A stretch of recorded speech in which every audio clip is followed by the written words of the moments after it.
ما هو انا مش هسيبك غير لما اخليكي تعملي السينابون في البيت، وكمان بطريقه اقتصاديه وموفره جدا.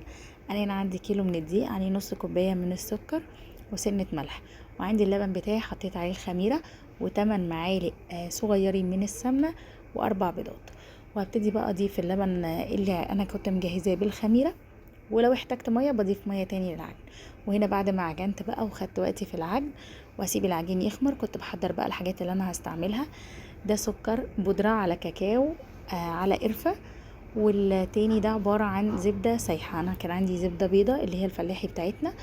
هنا بقى خلاص بعد العجين ما خمر كنت بفرده وبدهنه بالسمنة او الزبدة بتاعتي، وبرجع احط عليه الخليط اللي انا عملته اللي هو عبارة عن سكر بودرة وقرفة وكاكاو.